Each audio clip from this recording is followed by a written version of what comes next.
이번에는 필라델피아 이글스와 그린베이 패커스의 경기에 대해서 얘기를 해보도록 하겠습니다. 30대 16 패커스가 승리를 가져갔는데요. 예상 그대로의 경기였습니다.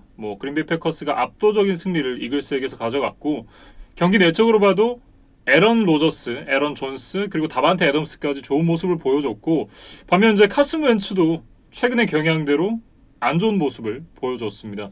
다만 이제 예상하지 못했던 게 하나 있었는데, 제일런 허츠 선수가 중간에 교체돼서 들어왔습니다. 저는 이 경기와 관련해서 처음에 적어온 거는 양 팀이 공통점을 가지고 있다.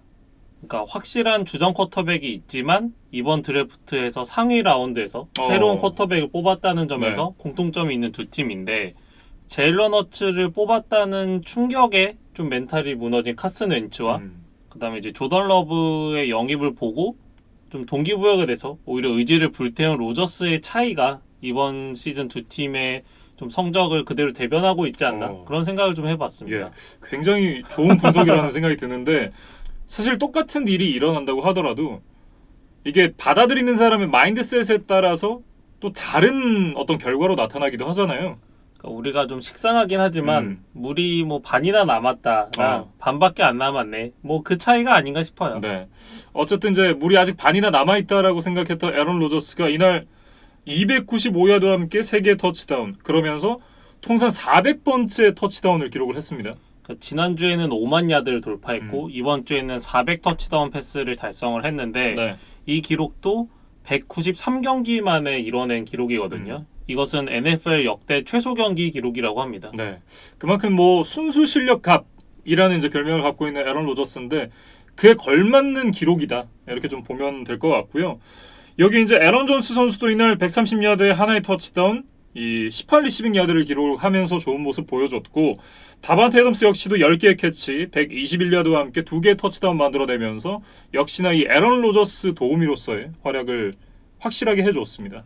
기록뿐 아니라 다반테 아담스는 그 터치다운 캐치에서 아마 데리우스 슬레이였나요? 그러니까 같이 떠올라서 그 공을 쳐내려는 시도를 한 번인가 두 번인가 했었는데 다반테 아담스가 공을 잘 지켜내면서 이제 터치다운으로 만드는 장면이 좀 인상적이었고, 에런 존스도 이제 추격을 당하던 4쿼터에 쐐기를 박는 77야드 러싱 터치다운이 있었습니다.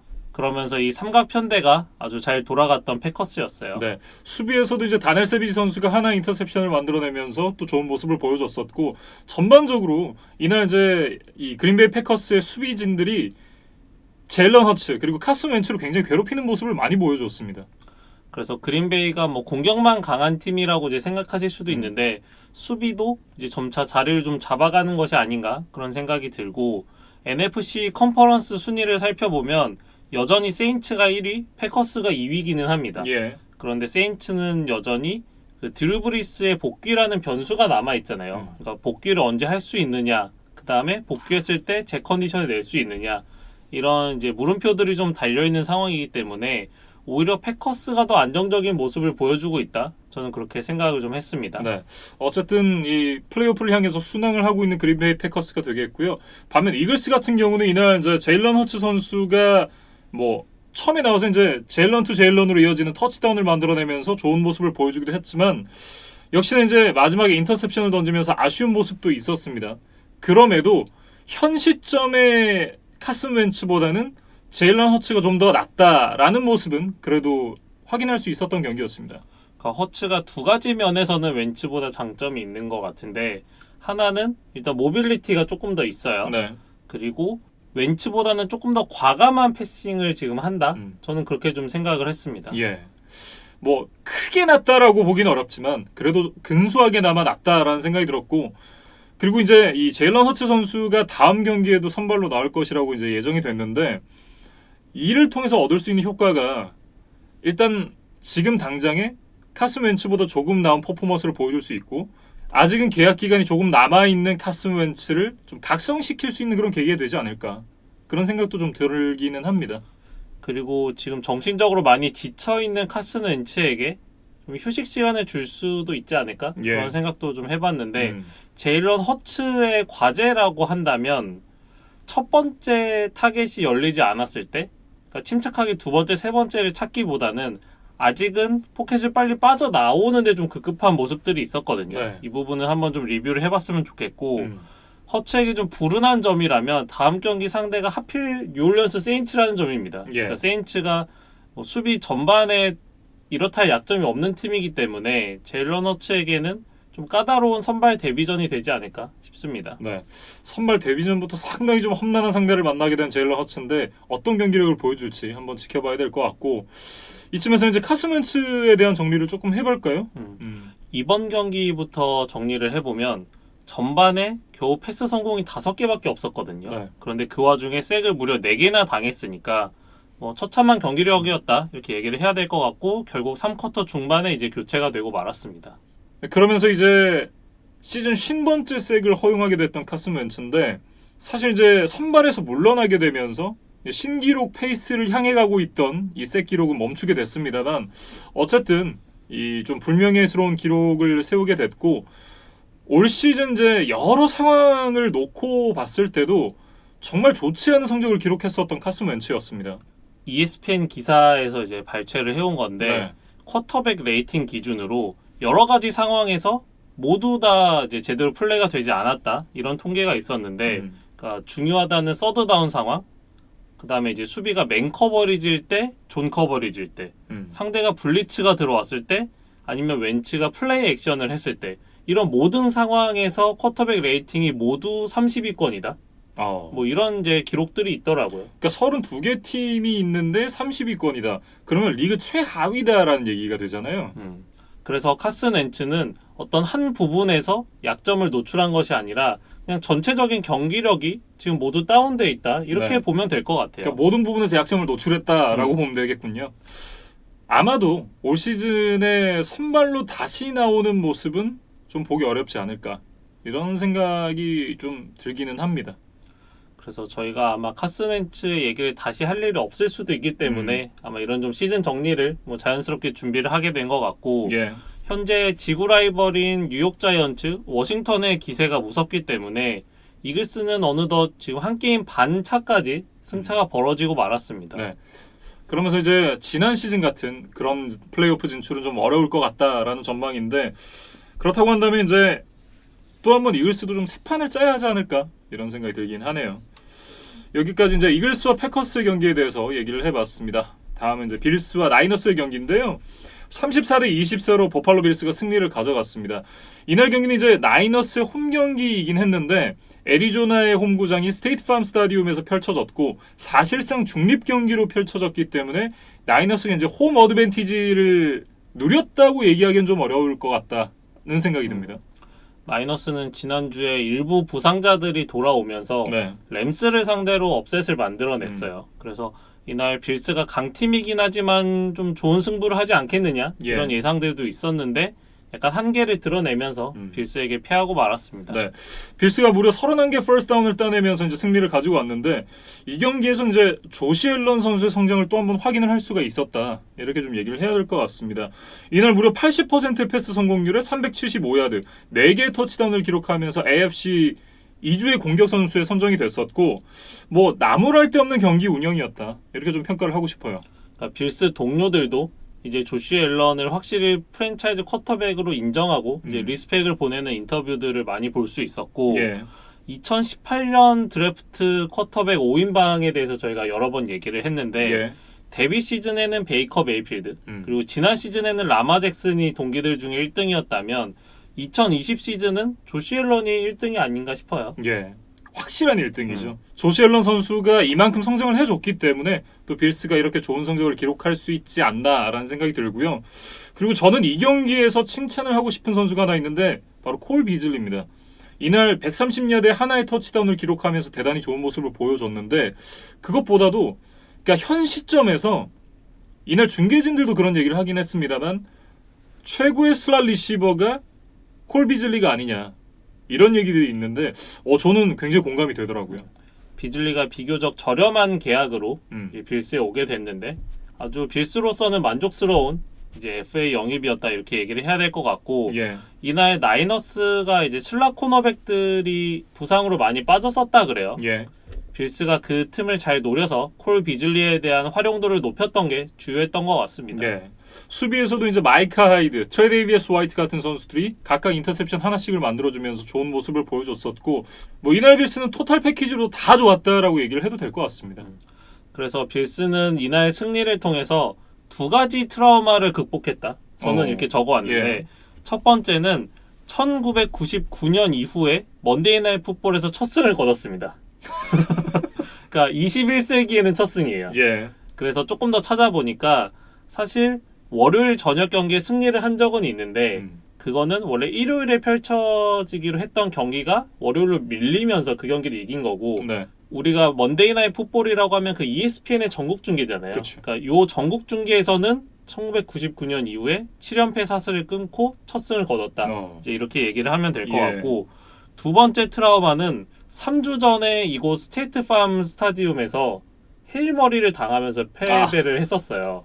그런데 이 안 좋은 기억이 남아있던 구장에 3주 만에 다시 와서 그래도 승리를 했다. 이 부분은 이제 빌스 선수단에게 좀 트라우마를 극복하고 이제 앞으로 더 나아갈 수 있는 그런 계기가 되지 않을까 싶습니다. 네. 그러면서 이제 이 경기까지 승리를 가져가면서 여전히 이 AFC 동부지구 선두 자리를 달리고 있는데 큰 이변이 없는 한 뭐 선두 자리는 지킬 수 있지 않을까라는 생각이 들기는 합니다. 빌스가 1995년 이후에 25년 만에 지구 우승을 노리고 있는데 점점 이제 눈앞에 다가오고 있습니다. 예. 그래서 일단 돌핀스에게 한 경기 차로 앞서 있을 뿐 아니라 동률이 되더라도 빌스가 상당히 유리해 보여요. 그러니까 일단 맞대결에서 한 번 이겼기 때문에 2차전에서 지더라도 이제 헤드투헤드에서 밀릴 일은 없고 예. 그다음에 디비전 성적도 현재 빌스가 4승 무패, 돌핀스가 2승 2패이기 때문에 이 타이브레이커 규정에서도 빌스가 현재 유리한 상황이거든요. 예. 그래서 큰 이변이 없는 한 빌스가 우승을 할 것 같은데 그런데 빌스 입장에서 가장 좋은 시나리오는 현재 17주 차의 돌핀스와의 맞대결이 있거든요. 예. 근데 이때까지 우승을 확정짓지 못한다면 이제 플레이오프를 앞둔 마지막 경기에서 좀 혈투를 펼쳐야 되는 부담이 있습니다. 그래서 16주 차에 지구 우승을 확정할 수 있다면 17주 차를 사실상 주전을 빼고 그렇지. 바이위크처럼 보낸 뒤에 뭐 와일드카드 라운드에서 한번 전력을 투구해보면 어떨까 그런 생각을 좀 해봤습니다. 네. 어쨌든 이 플레이오프를 향해서 순항하고 있는 빌스다 이렇게 정리를 할 수 있을 것 같고요. 이제 나이너스 얘기로 좀 넘어가 보도록 하겠습니다.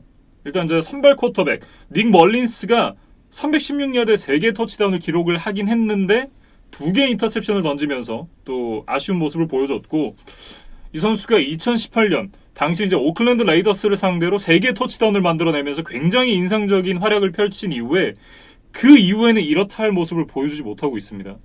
그러니까 나이너스에게 이상적인 상황은 러싱 공격에 좀 강점이 있는 나이너스잖아요. 예. 러싱을 최대한 많이 할 수 있는 환경을 좀 마련하는 게 나이너스에게는 유리한 흐름이었는데 이날 경기 초반부터 점수차가 좀 벌어지다 보니까 멀린스의 패싱 게임에 의존할 수밖에 없었습니다. 예. 그러면서 멀린스가 좀 한계를 드러냈다. 그렇게 좀 얘기를 해야 될 것 같고 멀린스에게 특히 또 하나 아쉬운 장면이 있었는데 경기 종료 7분여를 남기고 1야드 지점에서 서드앤골 기회였거든요. 근데 여기서 멀린스가 QB 스닉을 시도하려는 이제 움직임이 있었는데 뭐 그 시도까지는 이제 긍정적으로 볼 수 있지만 멀린스가 좀 마음이 급해서였는지 자신이 펄스타트 반칙을 범하고 말았어요.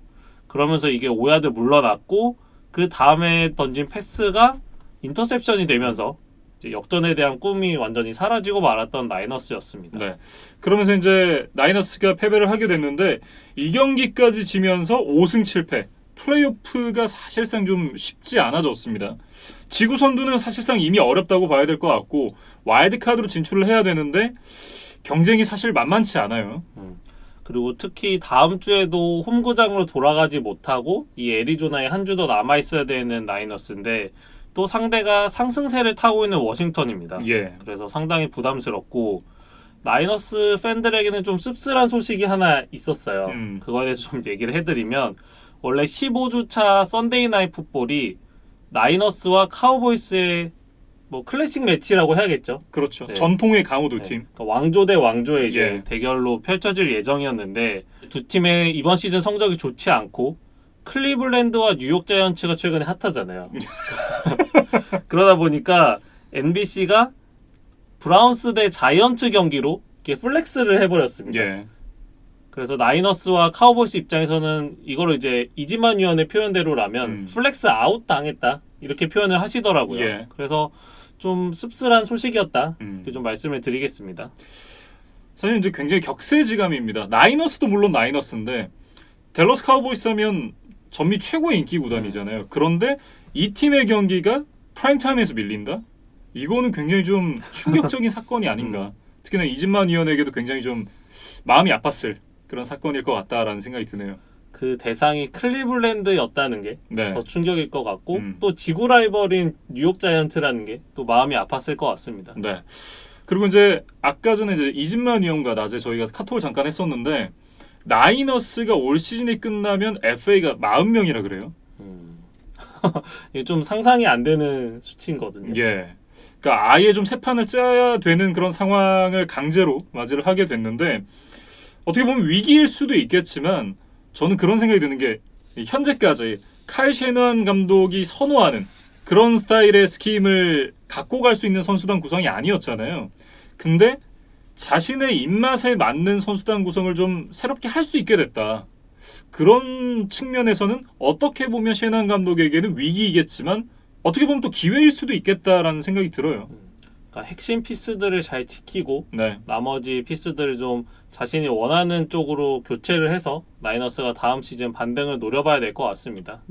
이렇게 이제 버팔로 빌스와 샌프란시스코 49너스의 경기까지 얘기를 해봤습니다. 마지막 남은 경기입니다. 댈러스 카우보이스와 볼티모어 레이븐스의 경기에 대해서 얘기를 이어가 보도록 하죠. 34대 17로 레이븐스가 승리를 가져갔는데요. 저는 이 경기의 한 줄 평을 294대 111 이렇게 적어왔어요. 아마 양 팀의 토탈 러싱 야드 기록을 적어 오신 것 같아요. 네. 사실상 뭐 러싱에서 승부가 났던 경기였다 이렇게 얘기를 해야 될 것 같은데 이날 레이븐스의 러싱 공격이 대단했습니다. 거스 에드워즈가 101야드를 기록을 했고요. 라마 잭슨도 이날 94야드와 함께 하나의 터치다운을 기록을 했습니다. 그것도 이 터치다운이 1쿼터 후반 포스 앤 투 상황에서 37야드를 달려가지고 만들었던 터치다운이었거든요. 이 장면이 라마 잭슨이 페이크를 통해서 댈러스의 라인베커인 레이튼 밴더에시를 아주 멋지게 속이고 그대로 엔드존까지 나아갔던 아주 멋있는 장면이었습니다. 네. 그리고 이제 J.K. 도빈스가 71야드와 함께 하나의 터치다운. 그리고 많은 스냅을 받지는 않았지만 이 잉그램도 28야드를 기록을 하면서 팀 전체가 294 러싱 야드와 함께 평균 러싱 야드가 7.9야드였습니다. 팀 평균이 7.9야드다. 이거는 못 이기죠. 뭐 어떻게 이겨요? 그러니까 지난 시즌 강력했던 레이븐스의 러싱 공격이 모처럼 돌아왔는데 역시 주전 쿼터백 라마 잭슨, 넘버 1, 2 러닝백 마크 잉그램과 J.K. 도빈스가 코로나 리스트에서 돌아온 것이 아주 결정적이었습니다. 네. 그러면서 이제 굉장히 큰 힘이 됐는데 보통 저희가 러싱을 많이 하면 시간을 태운다라고 얘기를 하잖아요.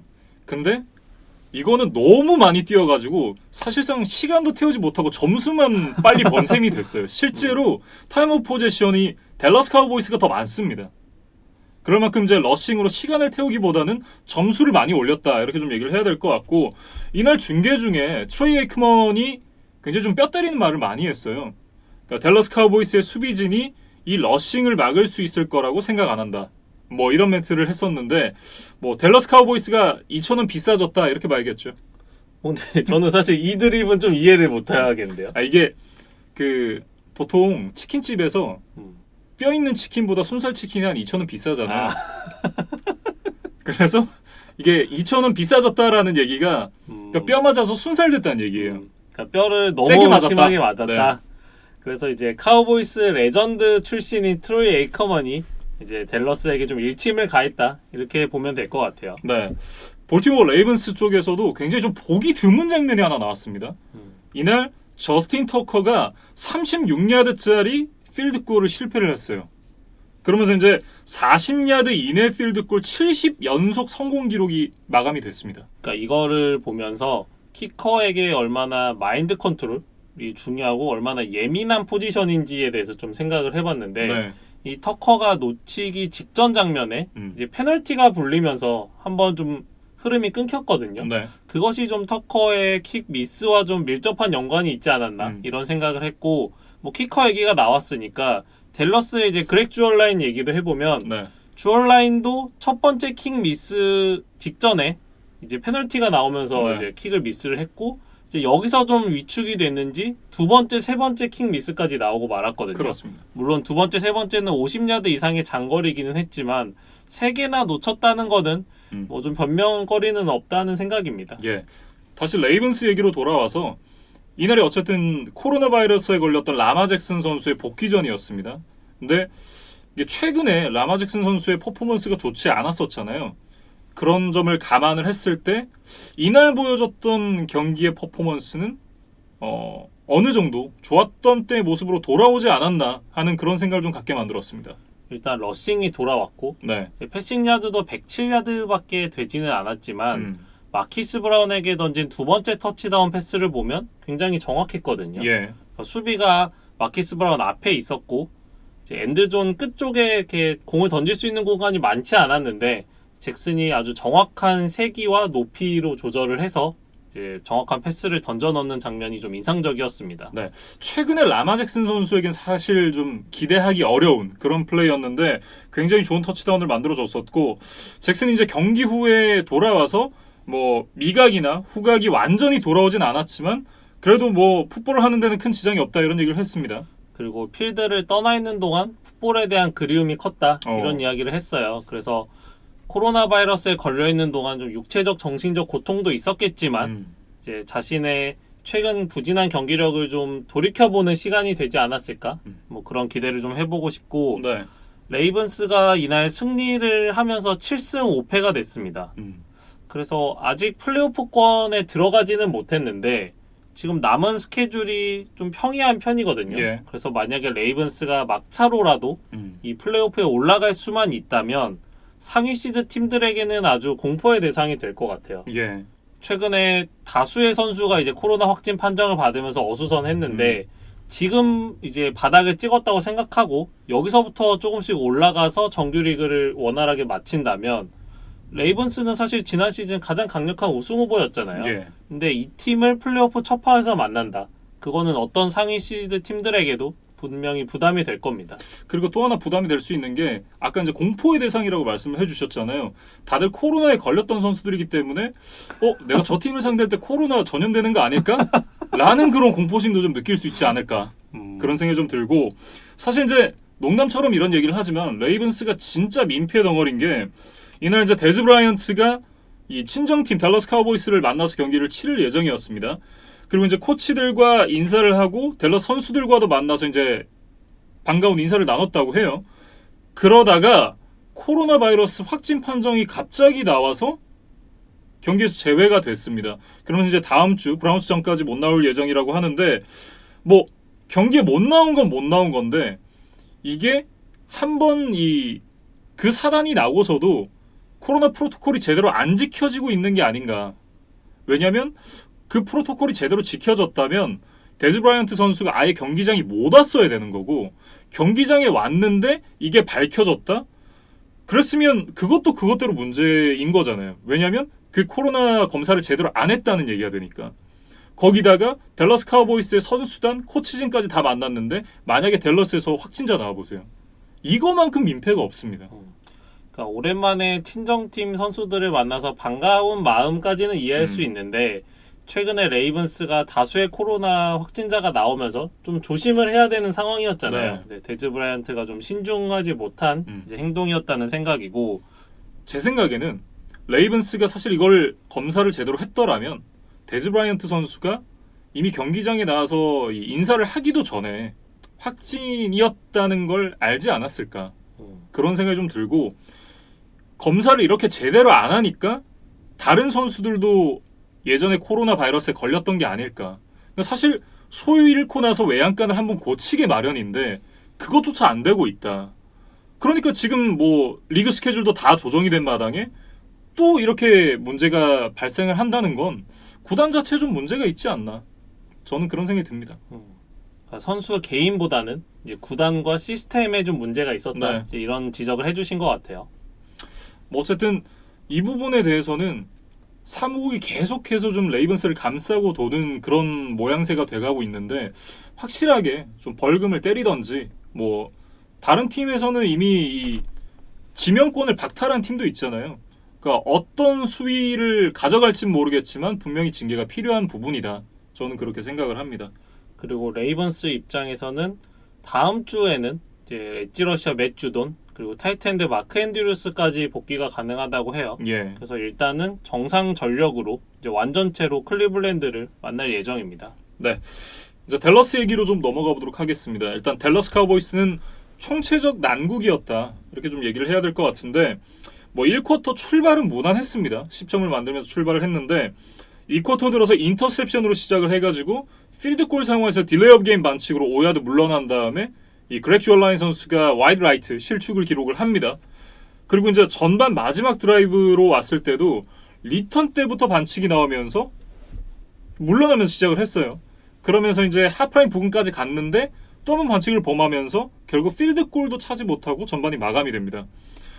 거기다 이제 후반에도 터치다운이 하나 기록이 되긴 했지만 말씀해 주셨던 대로 두 번이나 필드골 실패를 기록을 했고 그게 치명적이었던 게 이게 52야드, 53야드니까 거의 하프라인 부근에서 상대한테 이제 공격권을 넘겨주게 되잖아요. 그게 터치다운, 필드골로 또 연결이 됩니다. 거기서 사실 이제 결정적으로 좀 점수가 3포지션 차로 벌어지는 그런 계기가 됐는데 이날 이제 그렉 주얼라인 선수가 앞서서 실축을 했던 걸 기억을 했다면 두 번째 실축까지는 몰라도 세 번째 상황에서는 킥을 안 차는 게 맞지 않았나. 저는 그런 생각이 좀 아쉬움이 남더라고요. 경기 상황에 따라서 선수의 컨디션을 체크해서 좀 상황에 맞는 플레이 콜링을 해야 되는데 네. 그게 좀 되지 않았다. 이런 지적이신 것 같고 저는 이지키엘 엘리엇 얘기를 해보고 싶어요. 그러니까 물론 17점 차로 뒤진 4쿼터 중반이었으니까 그 플레이의 성공 여부와 승패는 어쩌면은 밀접한 연관은 없었을 수도 있습니다. 네. 그럼에도 불구하고 좀 얘기를 해보면 사실 큰 점수 차로 뒤지고 있기 때문에 1초라도 아껴서 빠르게 터치다운을 하고 일단은 수비를 해야 되는 상황이잖아요. 그런데 엔드존까지 1야드를 남긴 시점에서 퍼스트 앤 골 상황이었는데 엘리엇이 3번 연속 러싱 시도를 모두 터치다운을 성공하지를 못했습니다. 예. 그러면서 커리어 로우 기록을 아마 세울 것 같아요. 그래서 기록을 좀 살펴보면 이전까지는 경기당 96.5야드 정도를 해주던 엘리엇이 이번 시즌에는 현재 65.3야드밖에 해주질 못하고 있거든요. 예. 그러니까 지금 경기당 평균 30야드 이상의 감소폭이 있습니다. 그래서 엘리엇이 물론 오펜시브 라인도 많이 부상을 당했고 주전 쿼터백 닥 프레스캇도 없다는 그런 이제 불리한 환경에 놓인 것은 맞지만 예. 많은 돈을 받는 프랜차이즈 러닝백의 책임감은 다하지 못하고 있다. 저는 그렇게 좀 얘기를 하고 싶어요. 어쨌든 좀 아쉬움이 있다라는 얘기를 해주셨고 이 경기에서 사실 이제 그런 부분이 크게 부각은 되지 않았습니다. 왜냐하면 이제 수비가 워낙 털렸기 때문에. 근데 그러면서 현지에서 이제 디펜시브 코디네이터 마이크 놀란이 해임이 되어야 되는 게 아닌가 하는 뭐 언론의 기사 그리고 팬들의 질타가 이어지고 있거든요. 그거는 아마 시즌 초반부터 계속해서 지적이 됐던 문제였는데 예. 뭐 일단은 메카시 감독이 계속 안고 가고 있습니다.